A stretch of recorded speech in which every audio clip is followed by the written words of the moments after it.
What if Zimbabwe and China decided to merge? Forget Marvel crossovers, this is the geopolitical team-up nobody saw coming. Imagine, 1.4 billion people, ancient dynasties, and a currency that once needed a wheelbarrow for bread, all in one country. The meticulous planning of China meets Zimbabwe's we'll-figure-it-out spirit. What could possibly go wrong, or right? This isn't your average political science lecture. We're counting down the top 5 things you'd see if Zimbabwe and China became one mega country. From architectural wonders to economic chaos and presidential dance moves, it's going to be wild. Buckle up, let's dive into the madness. Number 5. The Great Wall of Harare. Imagine a city where ancient legend meets modern hustle, and the impossible suddenly feels like it belongs right in your backyard. Picture the Great Wall of China, not winding through misty mountains, but boldly cutting through Harare's bustling suburbs, snaking past jacaranda trees and minibus taxis. Construction crews dodge rush hour, pausing for endless tea and braai breaks. Chinese efficiency meets Zimbabwean time, where every hour is just now and every break is a celebration. But this wall isn't for defense. Security? That's handled by Zimbabwean aunties in watchtowers, armed with thermoses of tea and the sharpest gossip in the southern hemisphere. Nothing escapes their eagle eyes, or their commentary. The wall quickly transforms into a social hub, not a barrier. It's where neighbors meet, friends gather, and strangers become family over shared stories and laughter. Street vendors line the top. Peking duck next to roasted mealies. Dim sum beside biltong. The aroma alone could start a diplomatic incident. It's the world's longest, most fortified food court. A cultural and culinary mashup where chopsticks and Sadza spoons cross paths. And every meal is a new adventure. Tourists flock in from every corner. Travel brochures promise history, food, and a guaranteed scolding from an auntie if your shorts are too short or your manners too foreign. Guided tours blend Shona and Mandarin, Kuruboshwe Uko, Ming Dynasty technique. To your right, my cousin Tinashi can get you a deal. Every step is a lesson in history, language, and local entrepreneurship.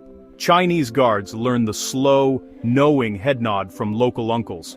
Uncles try Tai Chi with a beer in hand, creating a new martial art, Tai Chi and Chibuku. The wall itself is a hybrid, gray stone, bursts of ndebele patterns, Chinese gates flanked by Zimbabwe birds.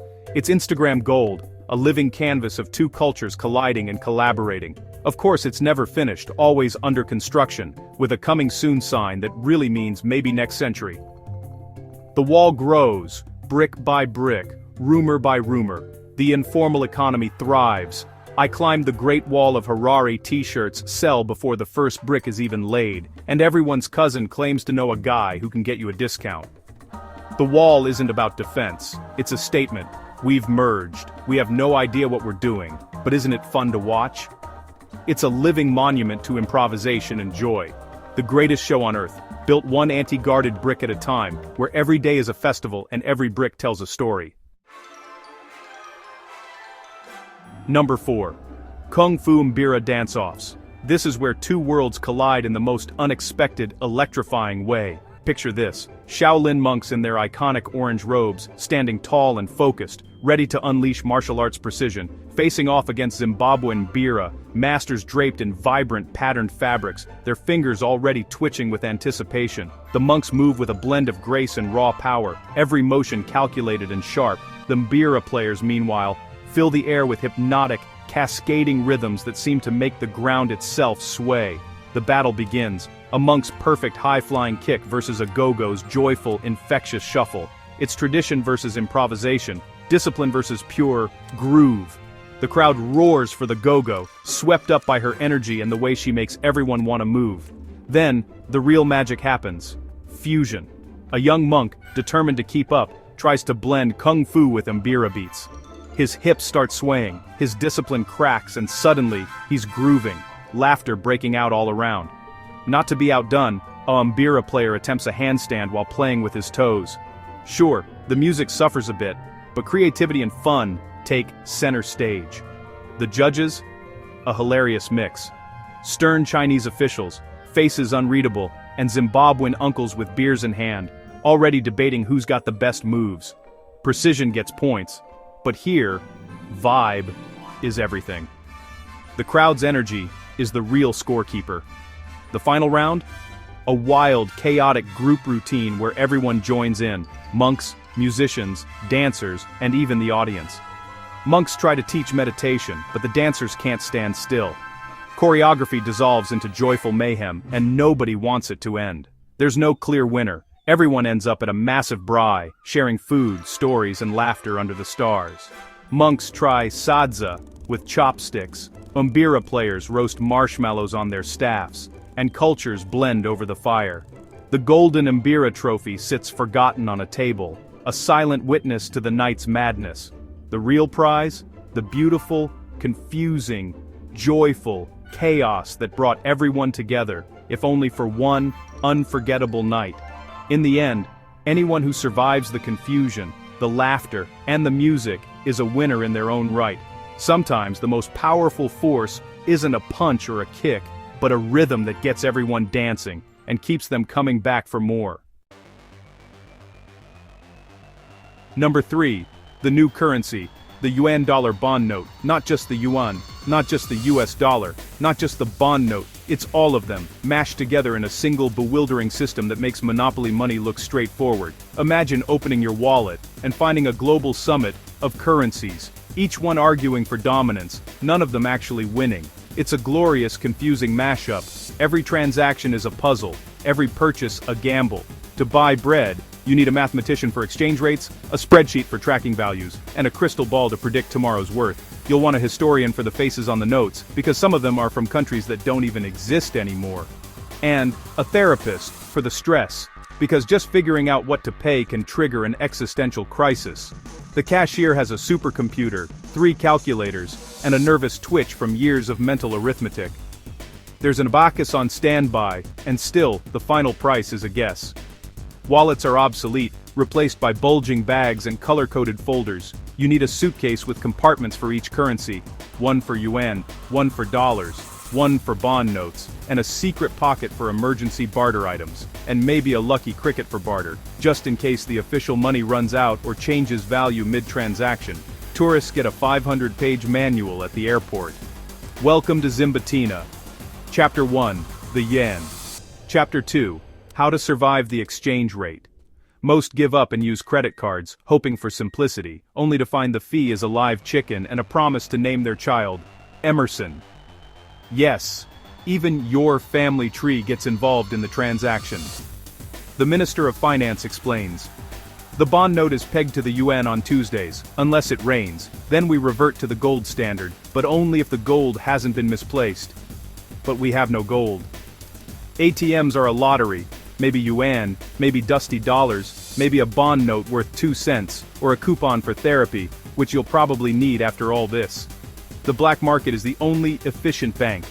Guys on the corner whisper, "Good rate on yuan, no dragons chasing zebras."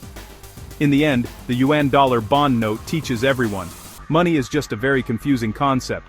People revert to barter. I'll trade my IT services for that goat. Deal. Is it compatible with the latest software updates? It's a full-circle journey from complex finance back to basics, where trust and goats are worth more than any note. All thanks to the world's most convoluted currency experiment, where confusion is the only thing that's truly universal.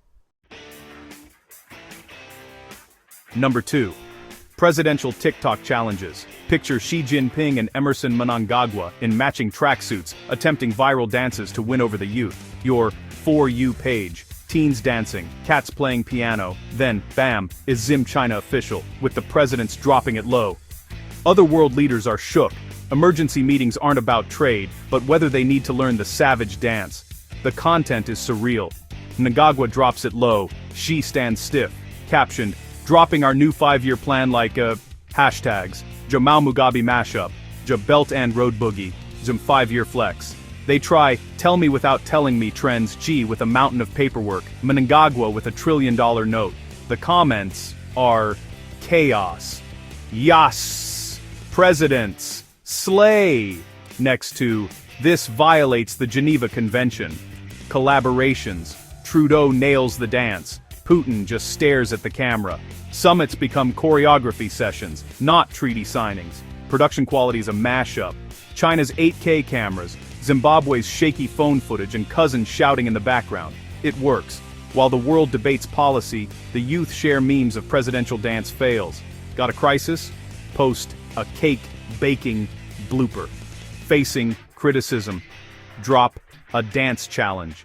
In Zimbatina, governing by meme might be the only thing that makes sense. Number 1. The fastest bullet train to Victoria Falls, a high-speed rail from Beijing to the smoke that thunders. On paper, a marvel. In practice, a social event. The train is sleek, luxurious, and fast, until Zimbabwean time kicks in. The official journey, 18 hours. Actual time, who knows?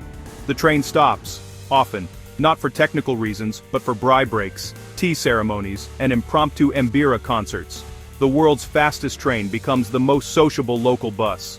On board, you get Cantonese cuisine, in one car, Sadza, and stew, in the next. Culinary whiplash, and it's glorious. Announcements. Arriving in 30 minutes, followed by, maybe, if there are no elephants on the track. The train is a microcosm of the merger high-tech efficiency, derailed by the urge to chill, eat, and connect. It's the Belt and Road meets Hakuna Matata. The road is paved, but we'll stop for every sunset and every auntie's story. You bored expecting to arrive by dinner. You get there 2 days later, full of food, new friends, and stories. The fastest train is actually the slowest, most eventful journey of your life, and that's why it's number 1. And there you have it. From the Great Wall of Harare to the world's most sociable bullet train, that's our top 5 look at the beautiful, chaotic world of a Zimbabwe-China merger. Efficiency meets improvisation, ancient traditions get a TikTok remix, and the only thing you can expect is the unexpected. Would you survive the chaos, or be clutching your confusing yuan dollar bond notes in a corner? Let me know in the comments. If you enjoyed this wild ride, like, follow, and share for more mashups and comedy. Until next time, stay curious, and maybe start practicing your Mbira playing Kung Fu. You never know when you'll need it.